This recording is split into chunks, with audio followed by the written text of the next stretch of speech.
বহুদিন আগে অম্বলপুর নামের এক গ্রামে রহিম নামের এক লোক বাস করত। তারা ছিল খুব গরিব। জীবিকার তাগিদে সে মাঝে মধ্যে মাছ ধরতো। এছাড়াও মানুষের বাড়িতে ধান ভানা, ফসল কাটা সহ নানান কাজ করত। এমনি তাদের দিন চলতো। একদিনের কথা, রহিম আমতলার পুকুরটায় গিয়েছিল মাছ ধরতে। ঘন ঘোর বর্ষায় এখন মাছ ধরা ছাড়া আর কোনো কাজও নেই। কদিন ধরে যা বৃষ্টি পড়ছে না, অন্য কোনো কাজ বাজও পাচ্ছি না। সেই কখন জাল ফেলেছি, এখনো কোনো সাড়া শব্দ দেখছি না। জালটা কি টেনে উঠাবো নাকি? এই কথা বলে রহিম জালটা টেনে তোলে, কিন্তু সেখানে একটি মাছও ছিল না। এই যা, এ কি হলো? একটা মাছও উঠলো না। এমন হলে তো না খেয়ে থাকতে হবে।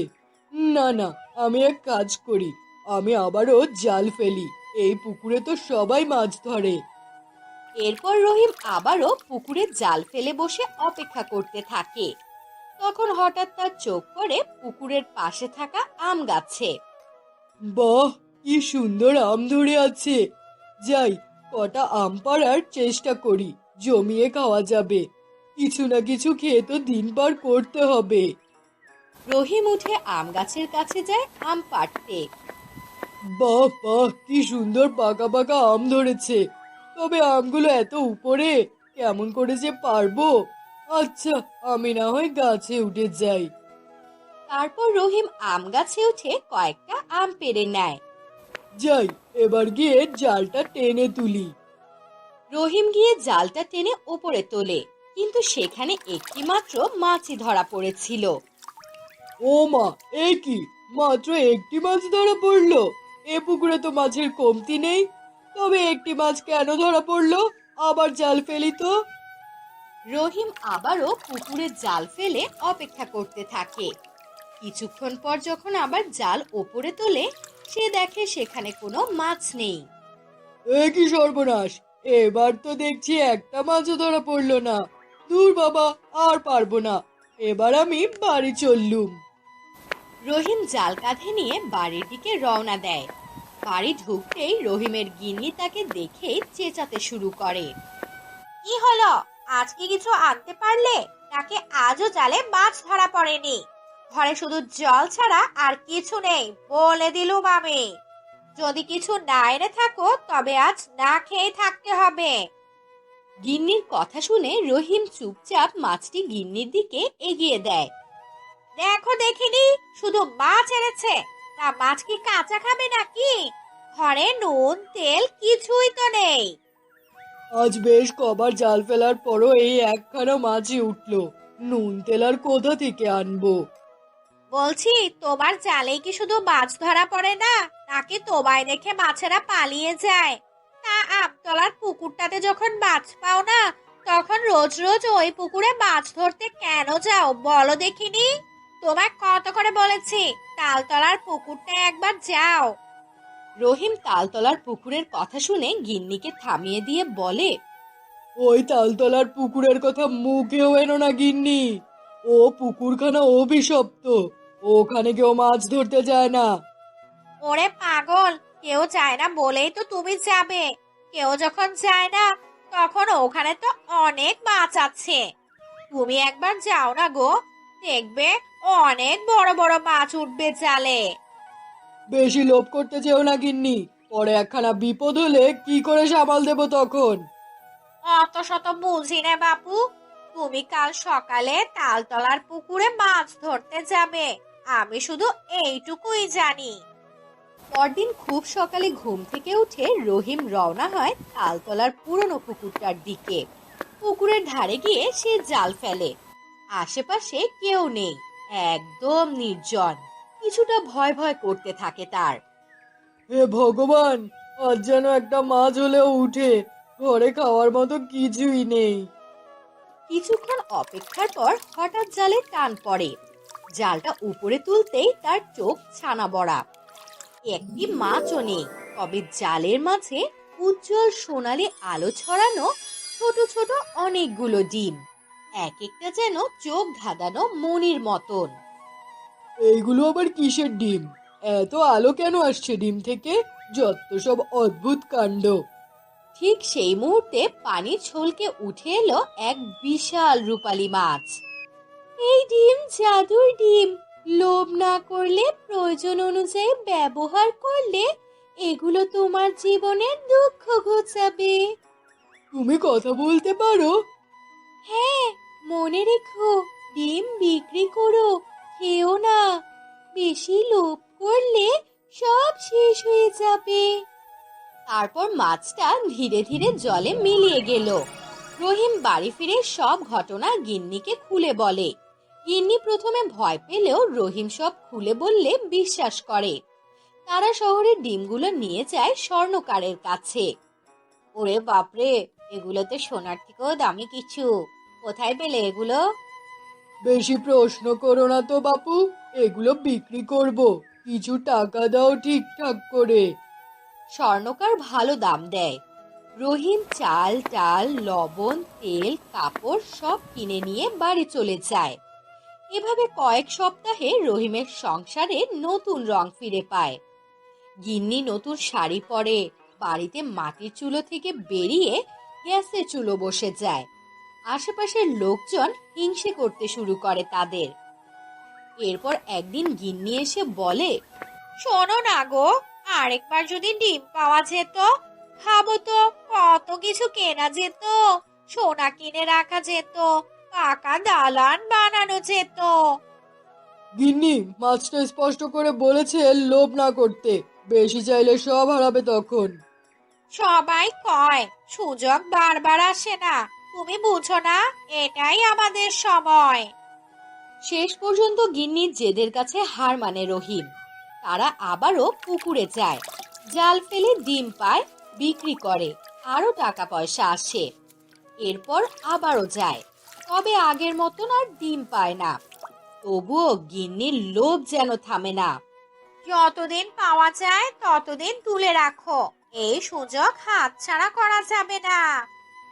এক সময় তারা আর কোনো ডিম পায় না। তারা ভাবে হয়তো পুকুরের নিচে আরো আছে। সেই আশায় পাম্প ভাড়া করে এনে পুকুরের পানি শুকিয়ে ফেলার সিদ্ধান্ত নেয়। এইটা ঠিক হচ্ছে না গিন্নি, যদি কিছু না পাই। চুপ করো, আমি ঠিক বুঝছি। তলদেশে যা আছে একবার উঠে এলে আমাদের আর কোনো অভাব থাকবে না। তারা দিনরাত পানি ফেলতে থাকে। পুরো পুকুরটা একসময় শুকিয়ে যায়, কিন্তু তলদেশে তারা কিছুই দেখে না। না আছে মাছ, না আছে ডিম, শুধু শুকনো কাদা আর সাদা ধূসর পাথর। এমনকি একখানা মাছও নেই। এসব দেখে রহিম ও গিন্নি মাথায় হাত দিয়ে বসে পড়ে। তাদের এমন লোভের জন্য তারা সব হারিয়ে ফেলল। কল্যাণপুর নামে ছোট্ট এক গ্রাম ছিল। সেখানে ছিল কাদা মাখানোর রাস্তা, তাতে চলতো গরুর গাড়ি। সন্ধ্যার পর লোকজন কুপি জ্বালিয়ে রাখত। এই গ্রামেই বাস করত রঙিলা নামের এক মেয়ে। নামের মতোই তার রঙিন একখানা মন ছিল। নতুন শাড়ি, লাল সিঁদুর, কানে দুল, গলায় হার, এসবের প্রতি তার টান ছিল অদ্ভুত। কিন্তু রঙিলার স্বামী মাধব ছিল গরিব কৃষক। বছরের পর বছর জমিতে ফসল ঠিকমতো ফলাতে পারত না। সংসারে লেগে থাকতো নিত্য অভাব। মাধব, সবাইকে দেখি নতুন শাড়ি পরে মেলায় ঘুরতে যায়, আমার কি কখনো শখ পূরণ হবে না? একদিন হবেই রঙিলা, তবে আগে আমাদের খেয়ে পড়ে বাঁচাটা দরকার। কিন্তু রঙিলার শখ আর দারিদ্র্যের লড়াই চলতেই থাকলো। সে সময় গ্রামে বেশ দাপট নিয়ে ঘুরত মহাজন গোপাল ঘোষাল। তার সুদের খাতার অঙ্কে অজস্র মানুষ সর্বনাশ হয়েছে। একদিন অভাবের তাড়নায় বাধ্য হয়ে মাধব তার কাছ থেকে টাকা ধার নিল। এনে টাকা, তবে সুদে আসলে হিসাব করবি। মাস গেলে সুদ না দিলে কিন্তু কড়ায় গন্ডায় সব নিয়ে নেব। জি দেবো মহাজন বাবু। কিন্তু খরায় ফসল মরল, টাকা শোধ হলো না। গোপাল এসে মাধবের বাড়ির সামনে চিৎকার জুড়ে দিল, টাকা কোথায় মাধব? শোধ না দিলে ঘর বাড়ি সব বাজেয়াপ্ত করব। আমরা গরিব মানুষ, দয়া করুন বাবু। কিন্তু দয়া নেই গোপালের খাতায়। সে জমি জমা ঘরবাড়ি সবকিছু লিখে নিল নিজের নামে। রঙিলার সংসার ভেঙে গেল। তার স্বামী হতাশায় ডুবে গেল। অসহায় রঙিলা সবার সামনে কাঁদতে কাঁদতে বলল, গোপাল, তুমি মানুষ নও, রাক্ষস। আমার সংসার কেড়ে নিয়েছিস তুই। আজ যদি আমি মরে যাই, তোকে ছেড়ে কথা বলবো না বলছি। সেই রাতেই রঙিলা গলায় দড়ি দিল, আর সেখানেই জন্ম হলো শাকচুন্নি রঙিলার। রঙিলার মৃত্যুর পর থেকেই গোপাল অদ্ভুত ঘটনাতে জড়িয়ে পড়তে লাগলো। প্রথম রাত, গোপালের খাতায় লিখতে গিয়ে সে দেখল অঙ্ক সব মুছে গিয়ে লেখা আছে সুদ সমান পাপ। দ্বিতীয় রাত, গোপাল দেখল তার ভাতের হাঁড়িতে কোনো ভাত নেই, আছে শুধু কাটা ঝোপ আর লম্বা চুল। তৃতীয় রাত, গোপাল ঘুম ভেঙে দেখে আয়নায় নিজের মাথায় লাল সিঁদুর আর চোখে কাজল। ও মা গো, আমি মহাজন নাকি মহিলাজন? গ্রাম জুড়ে হাসাহাসি শুরু হলো। মহাজন তো এখন বউ সাজছে।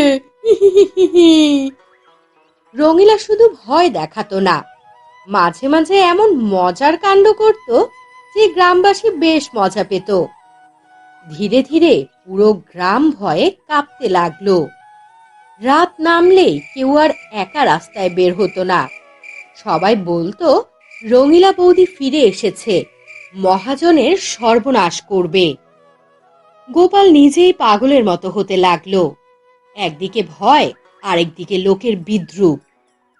এই ভূত যে করেই হোক তাড়াতে হবে, নয়তো এই ভূত আমাকে পাগল করে ছাড়বে। গোপাল সেদিনই গ্রামের পুরোহিত থেকে ভূত বিদায়ের বিশেষ পূজা করার আয়োজন করে। গোপাল, এই পুজো করতে হলে অনেক খরচ করতে হবে। ছাগল দিতে হবে, ফল দিতে হবে, দান করতে হবে। গোপালের চোখ চকচক করে। আবার খরচ? ভূত তাড়াতেই যদি এত খরচ হয়? কিন্তু ভয় এত বেশি যে অবশেষে সে পুজোর আয়োজন করে ফেলল। পুজোর আসরে সবাই জড়ো হলো। ধূপ ধুনো মন্ত্র ঘন্টা বাজছে। গোপাল কাপা হাতে বসে আছে।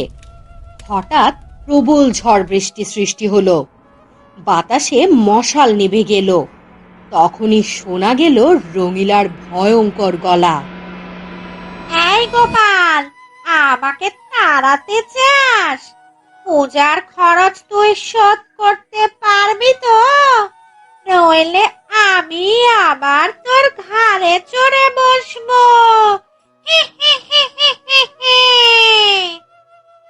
ঠিক তখনই এক বুড়ি এগিয়ে এসে বলে, এই রঙিলা তোকে কোনো ক্ষতি করছে না।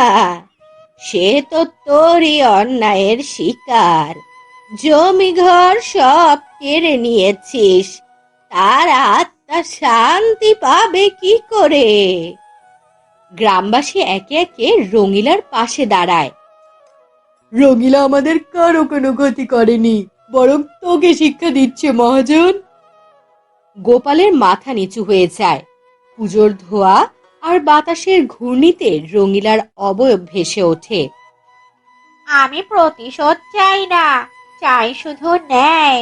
মানুষের কষ্টে যেন আর কেউ লোভ না করে। গোপাল মহাজন ভেঙে পড়ে। কান্নাজড়িত কণ্ঠে বলে, রঙিলা, আমি ভুল করেছি, আমায় ক্ষমা করে দে। আমি আর কখনো গ্রামের গরিব মানুষের জমি ঘর নিয়ে নিব না।